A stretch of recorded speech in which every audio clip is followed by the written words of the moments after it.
بسم اللہ الرحمن الرحیم. السلام علیکم پاکستان. میں ہوں حیدر مہدی اور میرا پروگرام دیکھنے کا بہت شکریہ. ناظرین، جیسے آپ کے ہر دل عزیز ہمارے مرد مومن، مرد مجاہد، میرے بہت ہی قریبی دوست، میرے مینٹر ڈاکٹر اسرار کسانہ صاحب. ڈاکٹر صاحب کیسے مزاج ہے؟ ویلکم. السلام علیکم. اللہ کا شکر، الحمدللہ. ڈاکٹر میں نہیں ہوں، ڈاکٹر آپ ہیں. ڈاکٹر اور ہے نا، ڈاکٹر ہے جو لوگوں کو ٹھیک کرتے ہیں. آپ ٹھیک کرتے ہیں نا، مینٹرنگ کرتے ہیں. اللہ کرم کرے، اللہ بہت شکریہ، بہت شکریہ ڈاکٹر صاحب. اسرار بھائی، آج تو وہ اعظم خان چل رہا ہے، اور دوسرا میری نظر میں اسرار بھائی یہ 20 تاریخ جو جولائی ہے، جو ابھی پاکستان میں لگ چکی ہے، وہ آخری دن ہے ووٹر رجسٹریشن کا.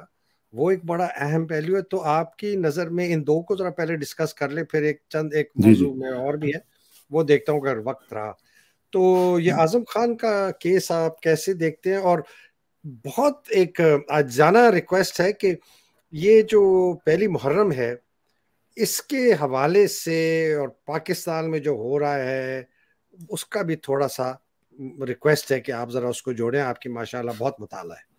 جی نہیں، اس میں تو بیسیکلی تو بسم اللہ الرحمن الرحیم. سب سے بڑی بات تو یہ ہے کہ محرم جو ہے وہ ہمیں یاد دہانی کراتا ہے ہمارے کردار کی، اور ہمیں بتاتا ہے کہ یہ زندگی آپ کو جو دی گئی ہے اس میں آپ کے لیے آزمائش ہے، اور اس میں آپ نے کھڑے کہاں پہ ہونا ہے. آپ نے حق کے ساتھ کھڑے ہونا ہے یا اپنے باطل کے ساتھ کھڑے ہونا ہے. امام حسین علیہ السلام جو ہیں انہوں نے اپنی اور اپنے اہل خانہ کی جو قربانی دی تھی وہ کس لیے دی تھی؟ وہ ان کو پتا تھا کہ وہ ٹاپل نہیں کر سکتے گورنمنٹ کو، نہ اتنی طاقت تھی ان کے پاس. 70-72 لوگ جو تھے وہ ان کے ساتھ تھے، اور اس میں خواتین بچے شامل تھے. تو لیکن وہ ایک میسج تا قیامت چھوڑ گئے کہ جب بھی فیصلہ کرنا ہو حق اور باطل کے درمیان تو ہمارے پاس کوئی اور چوائس نہیں ہے، ہمارے پاس صرف حق کی طرف جانے کی چوائس. تو جو شہادت حق کا فریضہ ہے وہ ہمیں یہ زندگی کا اصول بنانا ہے کہ محرم جو ہے وہ، اور کربلا کا جو سارا واقعہ ہے وہ ہمیں یہ سکھاتا ہے کہ ہمیں ہمیشہ حق کا ساتھ دینا ہے. چاہے آپ، قرآن پاک کی ایک آیت ہے نا، انفروا خفافا وثقالا، کہ نکلو خواہ ہلکے ہو یا بوجھل. آپ کے پاس ہتھیار ہیں یا نہیں ہیں، آپ کمزور ہیں، آپ چند لوگ ہیں، لیکن آپ بس نکل کھڑے ہوں اللہ کے نام کے.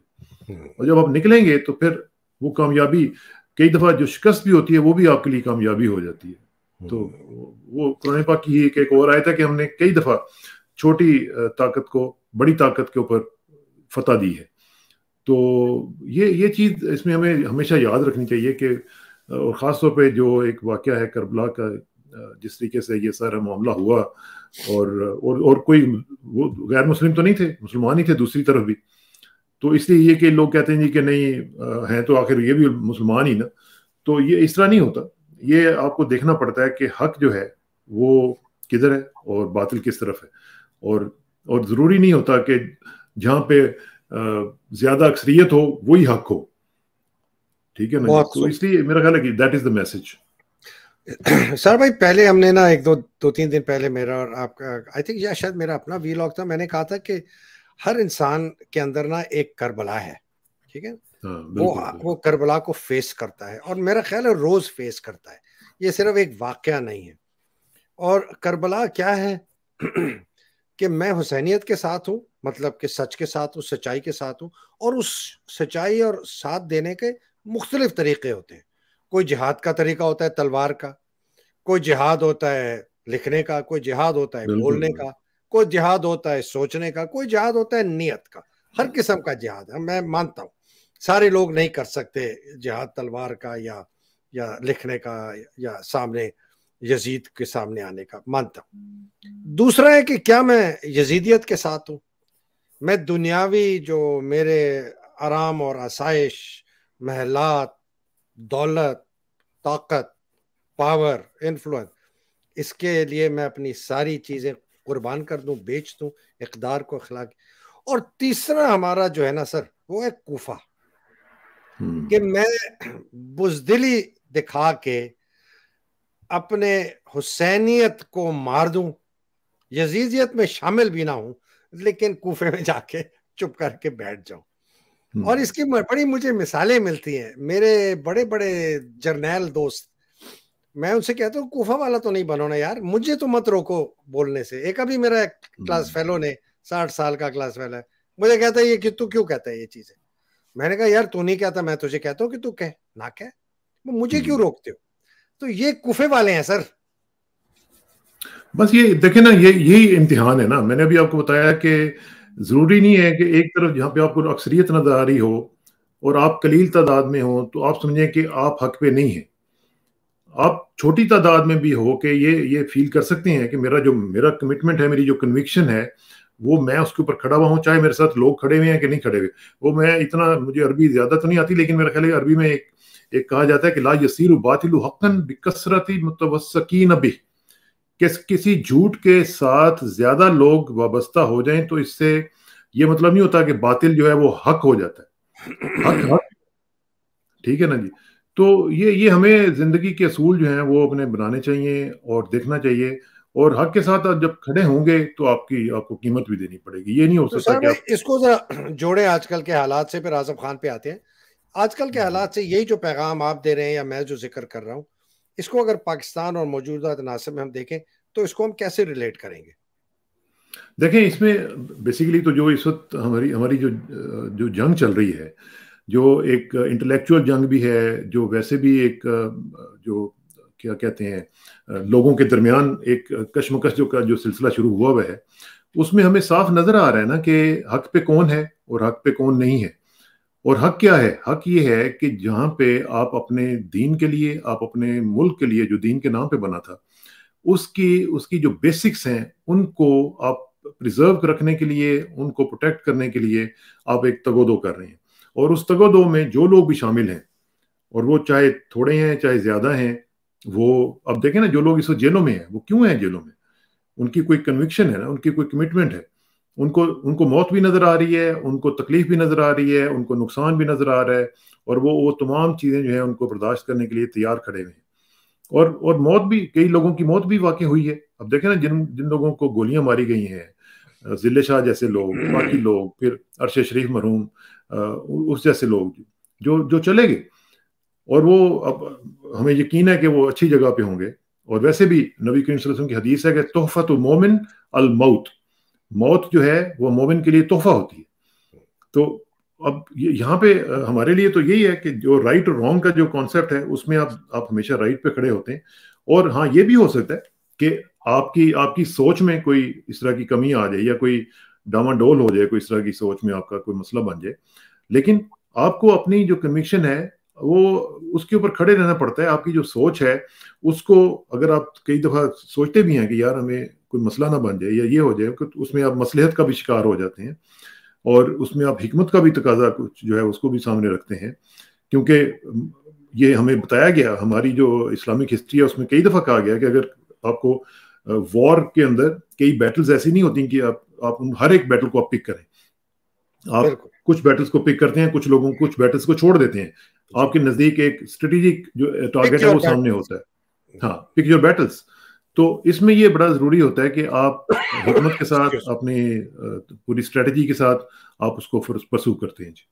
ٹھیک.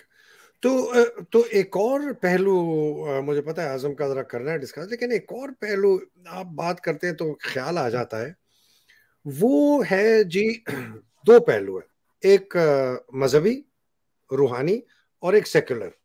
روحانی اور مذہبی پہلو ہے کہ ایمان کی کمی ہے، فقدان ہے، دل میں 100% ایمان نہیں ہے کہ اللہ تعالیٰ ہے، اس نے ہمیں بنایا ہے، اس کے سامنے ہم نے جواب دے ہونا ہے، یوم آخرت ہوگا، حساب ہوگا. ایک وہ ہے، اس لیے آپ جو مرضی کر لیں تو کچھ نہیں ہوگا. ایک تو سیکولر جو ہے، نان ریلیجس، وہ اس کی ڈائریکٹ ایٹریبیوشن ہے تربیت سے، کہ آپ کے ماں باپ نے کس قسم کی تربیت آپ کو دی. ریلیجن کا بھی ہے، مذہب کا بھی ہے، لیکن میں کہتا ہوں جو مذہبی نہیں ہے ان کی اگر سوچ مثبت ہے، حق اور سچ کے ساتھ ہیں، اور خدا تعالیٰ کریم کے اوپر بلیو بھی نہیں کرتے، آخرت میں بھی نہیں بلیو کرتے، یوم حشر میں بھی نہیں بلیو کرتے، لیکن پھر بھی حق اور سچ کے ساتھ چلتے، اس کا مطلب ہے ان کی اقدار اور اخلاقیات گھر سے بہت مضبوط تھی. تو یہ پاکستان میں مجھے دونوں کا فقدان نظر آ رہا ہے. اسرار بھائی، واٹس یور ویو؟ اس کی وجہ ہے نا، اس کی وجہ یہی ہے کہ ہم جو ہمیشہ یہ بات کرتے ہیں کہ ہم لوگ اپنی فاؤنڈیشن سے، اپنی بنیاد سے ہٹ چکے ہیں. ہماری بنیاد کیا تھی؟ ہماری بنیاد آپ کی دین ہے، آپ کا آبجیکٹو ریزولوشن آپ دیکھ لیں اس کو، وہ کیا کہتے ہیں؟ اگر آپ اس بنیاد پہ رہتے، اسی کی بنیاد کے اوپر آپ اپنی پالیسیز بناتے، اسی کی بنیاد کے اوپر آپ ان کو پرسو کرتے، ان کے اوپر اپلیکیشن ہوتی ہے ان کی، اور آہستہ آہستہ معاملات جو ہیں وہ آگے بڑھتے، تو میرا یقین ہے کہ کبھی ہم اس طرح نہ بڑھتے. ہم جو آپ سیکولرزم کی بات کریں، سیکولرزم چلیں ڈیموکریسی کو لے لیں، آپ ڈیموکریسی کے کسی بھی پرنسپل کے حوالے سے آپ دیکھ لیں ہم کہاں پہ کھڑے ہوئے ہیں. ٹھیک ہے نا، ریلیجن کو چھوڑ دیں فی الحال، آپ صرف یہ دیکھیں کہ ڈیموکریسی ہمارا ایک سیکولر کانسیپٹ ہے نا، جس کو ہم کہتے ہیں کہ چلیں یہ اسلام کے قریب بھی ہے، اسلام کے جو بنیادی اس میں ہے اس میں کوئی تضاد بہت بڑا نہیں ہے اس کے ساتھ، لیکن چلیں پھر بھی ڈیموکریسی کے حوالے سے بھی ہم کہاں پہ کھڑے ہوئے ہیں. ہمارے یہاں کون سی ڈیموکریٹک ویلیوز جو ہیں وہ ہمارے اس وقت چل رہی ہیں. ہمارے آپ سیاست کو دیکھ لیں، آپ معاشرت کو دیکھ لیں، آپ معیشت کو دیکھ لیں، کسی بھی جگہ پہ سیکولر آئیڈیلز جو ہیں کیا ان کے اوپر ہم پورا کر رہے ہیں اپنے آپ کو؟ کہیں بھی نہیں کر رہے. دین کو تو آپ چھوڑ دیں نا، آپ صرف سیکولرزم کے اوپر بات کر لیں. آپ باقی جو دنیا ہے یہاں پہ، آپ کینیڈا، امریکہ، یورپ، ساری جگہوں پہ آپ دیکھ لیں، کیا ہم ان کے مطابق اپنی زندگی کو ترتیب دے رہے ہیں؟ ہماری کون سی چیز ہے جو مطلب دنیا کے سٹینڈرڈز کے مطابق ہو؟ ہمارے تو صرف نفس کی ایک جنگ لگی ہوئی ہے کہ میں نے یہ بنانا ہے، میں نے یہ کھانا ہے، میں نے یہ کرنا ہے، اور میں نے اس کے لیے کھانے کے لیے اور تباہی پھیرنے کے لیے، چاہے وہ ملک بیڑا گرک ہو جائے خدا نخواستہ، میرا سب کچھ ختم ہو جائے، لیکن میں اپنے لیے جو ہے وہ اس کو انشور کرنا چاہتا ہوں. That is what's happening right now. نہ دین، دیکھیں میں آپ کو بتاؤں، نہ دین نہ دنیا. دیکھیں میں آپ کو بتاؤں، ایک عربی میں کہتے ہیں من آمن بقدر، کہ جس نے اپنی قدر یعنی اپنی فیٹ کے اوپر، اپنی تقدیر کے اوپر ایمان لے آیا، امین من القدر، وہ سٹریس سے فارغ ہو گیا، وہ سٹریس سے نکل گیا. بالکل ٹھیک ہے نا. تو جو ہمارا جو بلیف سسٹم ہے، نہ ہمارا دین کے حوالے سے بلیف سسٹم ٹھیک ہے، نہ دنیا کے اعتبار سے ٹھیک ہے، اسی لیے ہم دربدر ہو رہے ہیں. بہت شکریہ، بڑا اچھا. یہ آئی تھنک یہ بڑا امپورٹنٹ تھا، بیکاز محرم میں خاص طور پہ شیعہ حضرات جن کی لیگیسی میری بھی ہے، وہ مجلس، ماتم، تبرک، یہ سبیلے، اور یہ ویسے یہ میں آپ کو بتاؤں، محرم جو ہے نا اور کربلا کا واقعہ، یہ صرف ہمارے جو اہل تشیع ہیں ان کا ہی نہیں ہے، یہ صرف یہ تمام مسلمانوں کے لیے، سر یہ پوری کائنات کے لیے ہے. جی یہ کوئی چھوٹی بات نہیں ہے. اس کے اوپر ہمیں سب کو افسوس کا اظہار بھی کرنا چاہیے اور اس سے سبق سیکھنا چاہیے. ہمیں صرف اس کی وہ جو رسومات ہیں، ریچولز ہیں، ان میں نہیں پھنس جانا چاہیے. اس کا جو دیکھیں میں آپ کو بتاؤں، مجھے بلکہ وہ یاد آ گیا، فارسی کا ایک بڑا خوبصورت کپلیٹ ہے. وہ کہتے ہیں کہ رمز قرآن روح ایمان جان دین، کہ قرآن کی رمز کیا ہے، روح ایمان کیا ہے، یعنی ایمان کی جو اسپرٹ ہے وہ کیا ہے، اور جان دین، اور دین کی جان کیا ہے، یعنی سب چیزوں کی جان کیا ہے، سب چیزوں کا ایسنس کیا ہے. ہست حب رحمت للعالمین، کہ صرف نبی کریم صلی اللہ علیہ وسلم کے ساتھ جو ان کے ساتھ محبت ہے، وہ قرآن کی بھی رمز ہے، وہ ایمان کی بھی روح ہے، وہ دین کی بھی جان ہے. تو یہ خلاصہ ہے ہمارے دین کا، اور اسی خلاصے کے تحت ہم نے یہ جو کربلا کا واقعہ ہے اسی سے سبق لینا ہے، کہ اگر آپ کو حب رحمت للعالمین صلی اللہ علیہ وسلم ہے تو پھر آپ اس واقعے سے وہی سبق لیں گے جو کہ باقی مسلمان لینا چاہیے جن کو. باقی پوری دی انٹائر، سر آپ ویسٹرن آتھرز کی، ہسٹورینز کی پڑھیں، when they describe کربلا، مطلب بندہ خود ہل جاتا ہے. وہ کہتا ہے کہ یو نو ہسٹوری میں آئی ڈونٹ ریمبر کون تھا، وہ کہتا ہے کہ 1500 سال بعد بھی you sure in your bones جب آپ اس واقعے کو کرتے ہیں. اور کتنی بڑی مثال ہے. چلے اللہ سبحانہ تعالیٰ کربلا میں شہید ہونے والوں کو اور ان کے اصل پیروکار جو ان کی اصل پیغام کو اپناتے ہیں، سبحانہ تعالیٰ ان پر رحمت فرمائے، اور جو شہید ہیں ان کو درجات بلند کرے. اعظم خان کا یہ کیس بہت ہی عجیب ڈرامہ ہے. اسرار بھائی کیا تھا؟ دیکھیں میں نے 6 دن پہلے اپنا ایک ولاگ کیا تھا جس میں میں نے بتا دیا تھا کہ ڈھونڈ لیا گیا ہے وادہ معاف گوا اور مل گیا ہے. مجھے اطلاع مل چکی تھی، میں نام نہیں لینا چاہتا تھا اور نہ ہی میں یہ بھی بتانا چاہتا تھا کہ کب. میں نے اس دن یہ کہا تھا کہ یا آج یا آئندہ 2-4 دن کے اندر اندر یہ ہوگا. تو میں اب انتظار کر رہا تھا کہ یہ کب اس کو وہ کرتے ہیں, کیونکہ اسی دن ہونا تھا لیکن انہوں نے اس کو ڈیلے کیا. اور اعظم خان صاحب جو ہیں وہ مجھے نہیں پتہ لگتا کہ یہ جو لوگ بھی اس کا اسکرپٹ لکھ رہے ہیں وہ اتنے انٹیلیجنٹ ہوں گے, مجھے اندازہ نہیں تھا کہ یعنی اتنے اس میں جھول ہیں کہ 34 دن تک ایک شخص جو ہے وہ بیٹھا رہا اور اچانک وہ نکلتا ہے اور وہ اس کو خیال آتا ہے کہ جناب عمران خان صاحب نے اس میں بڑی گڑبڑ کی تھی اور بہت ہی زبردست تباہی پھیرنے کی کوشش کی تھی. مجھے تو اس میں آپ یقین کریں کہ میں ہنس رہا تھا کہ پتہ نہیں ہمارے یہ لوگ جو پلانرز ہیں, اگر ان کے ہاتھ میں ہماری عنان حکومت ہے تو پھر ہماری حکومت کیا ہوگی اور ہمارے جو معاملات ہیں وہ کس طریقے سے اور کس طرح کے لوگوں کے پاس ہوں گے, تو اس کا اندازہ آپ لگا سکتے ہیں. تو مجھے تو اس میں بہت فلاز نظر آ رہے ہیں. اب یہ الگ بات ہے کہ جو ہو سکتا ہے کہ کل وہ کوئی پریس کانفرنس وغیرہ ہو سکتا ہے وہ پلان کی جا رہی ہو, اس میں دیکھیں گے کہ وہ کیا ہوتا ہے.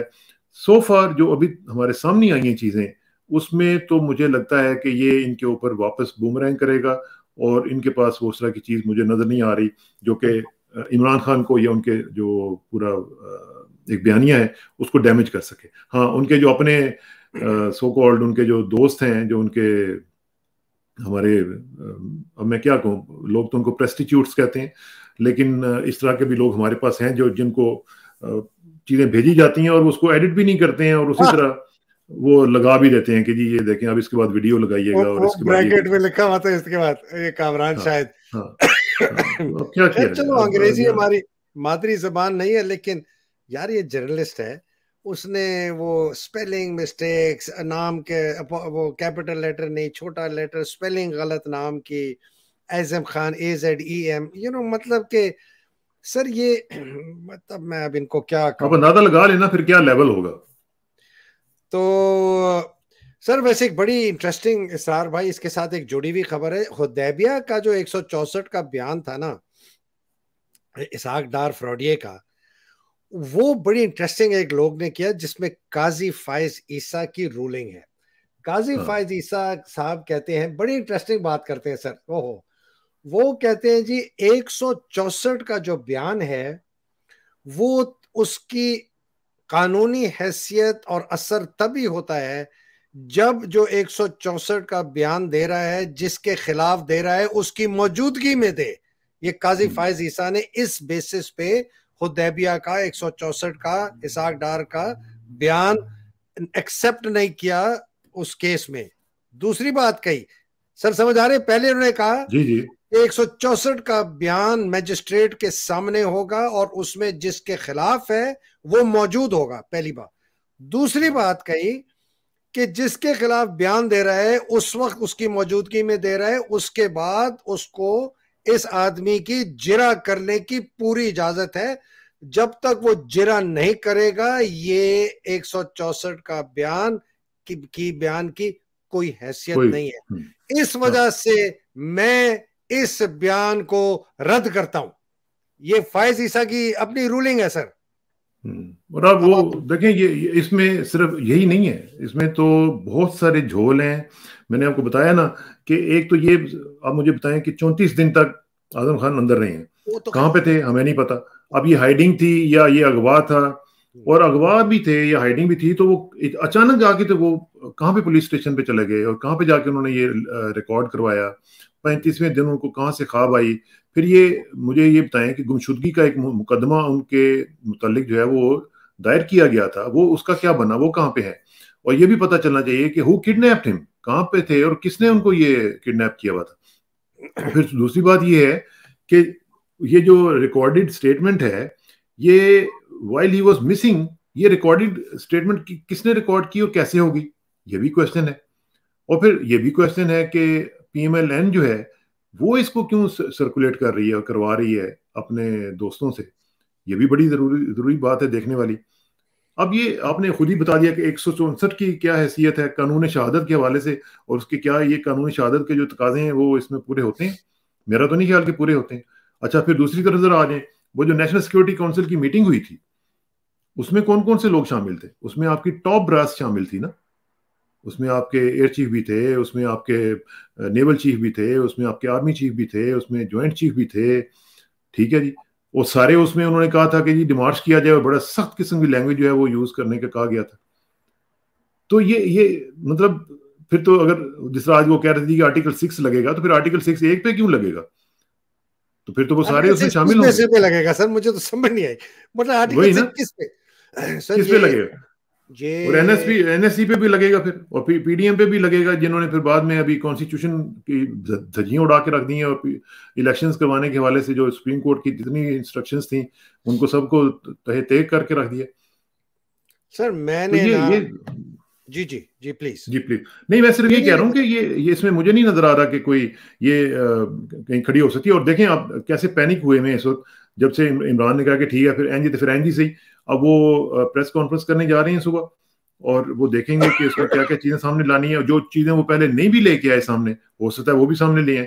اب اس سے پینک ہوئے ہیں, اور وہ جو کیا نام ہے اس کا, وہ جو وڈا چول ہے, کیا واؤڈا جو ہے, تو وہ کہہ رہے جی کہ خود کچھ حملہ کر دیں گے اگر انہوں نے پریس کانفرنس کی. بھائی خود کچھ حملہ تو آپ لوگ کر رہے ہیں ان کے اوپر, جو اس طرح کے آپ ان کے اوپر تھریٹ کر رہے ہیں, اور ان کو آپ یہ کہہ رہے ہیں کہ آرٹیکل 6 لگے گا.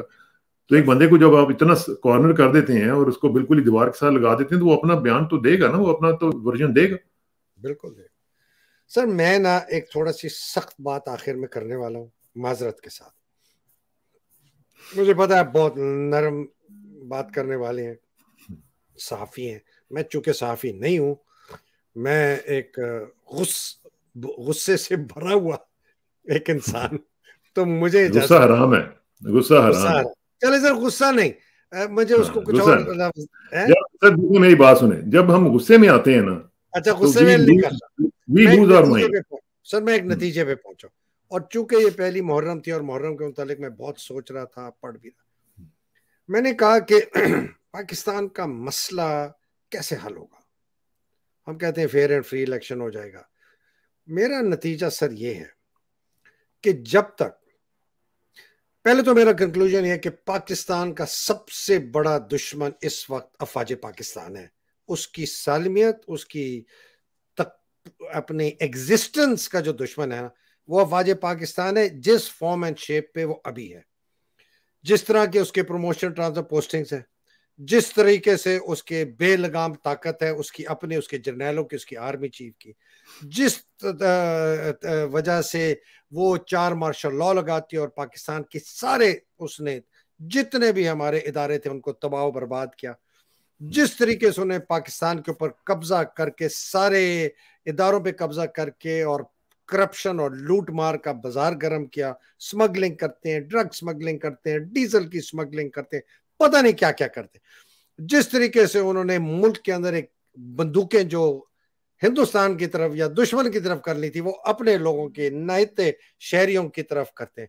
جس طریقے سے انہوں نے یہ 30,000 لوگوں کو اریسٹ کروایا, لوگوں کو قتل کروایا, ٹارچر کروایا, فزیکلی ابیوز کرایا, برہنہ کروایا عورتوں کو, ابھی تک جیل میں 70 71 72 دن ہو گئے ہیں, لوگوں کو قتل کروایا, ارشد شریف, ضلع شاہ, غائب کروایا عمران ریاض.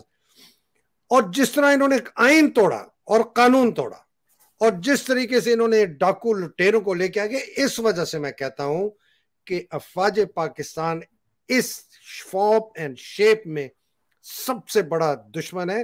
اور اعظم خان کا کیس اس کی سب سے ریسنٹ ایویڈنس ہے کہ کس طرح وہ بے شرمی سے, بے رحم طریقے سے قانون کو مسک کے, آئین کو مسک کے لوگوں کی امنگوں کو اپنی ایڑیوں کے نیچے رگڑ رہے ہیں. یہ میرا ہے سر کنکلوژن. نہیں اس میں ٹھیک ہے. ایک تو یہ ہے کہ جو اپنے غصے کی بات کی, ہمیں سب کو غصہ آتا ہے کیونکہ انسانوں میں اللہ نے رکھا ہوا ہے کہ غصہ آئے گا. اب لیکن ہمارے لیے پھر امتحان یہ ہوتا ہے کہ اس کو اپنے کیسے کنٹرول کیسے کرنا ہے. اور وہ ایسے بھی وہ کہتے ہیں کہ silence is a source of great strength. اور یہ حدیث بھی میں سناتا ہوں کہ حدیث بھی ایک ہے, لیکن میں آپ کو بتاؤں کہ the best fighter is never angry. آپ جو کام بھی آپ نے کرنا ہو اس میں اگر آپ اینگر لے آئیں گے تو وہ پھر بڑا مسئلہ بن جاتا ہے. اور وہ کہتے ہیں نا mastering others is strength, mastering yourself is power, true power. ٹھیک ہے نا, بات کی ہے سر. میں بہت غصے والا آدمی ہوں, اور مجھے پتا ہے کہ یہ کتنا اس نے مجھے نقصان پہنچایا ذاتی طور پر، میرے والد صاحب کو بھی. اور میں بہت عام کہتا ہوں کہ اگر آپ نے کسی کو سب سے بڑی بددعا دینی ہے نا تو کہیں کہ اللہ سبحانہ تعالیٰ اس کا غصہ اتنا دے کہ یہ اپنے آپ کو تباہ کر دے. غصہ سیلف ایمولیشن ہے. میں آپ کو اب میں آپ کو نا ایک حدیث سنا دیتا ہوں، ٹھیک ہے. یہ پہلے تو میں نے آپ کو دوسری باتیں سنائی، لیکن ایک حدیث نبی کریم صلی اللہ علیہ وسلم کے حوالے سے آپ کے الفاظ میں آپ کو سناتا ہوں. آپ سے فرمایا کہ علموا کہ علم جو ہے وہ لوگوں کو دو، ٹھیک ہے جی، پڑھاؤ لوگوں کو. ویسروا، ٹھیک ہے جی، آسانیاں پیدا کرو. ولا تعسروا، اور ان کے لیے مشکلات پیدا نہ کرو. وَإِذَا غَضِبْتَ، اور جب تمہیں غصہ آئے، فَاسْكُتْ، چپ کر جاؤ. 3 دفعہ کہا وَإِذَا غَضِبْتَ فَاسْكُتْ، وَإِذَا غَضِبْتَ فَاسْكُتْ. اگر تمہیں غصہ آئے چپ کر جاؤ، اگر تمہیں غصہ آئے چپ کر جاؤ. یہ جو ہے نا، اور ویسے بھی نبی کریم صلی اللہ علیہ وسلم کی ایک اور حدیث بھی ہے جس میں آپ نے فرمایا من سمت نجا، جو خاموش رہا وہ نجات پا گیا.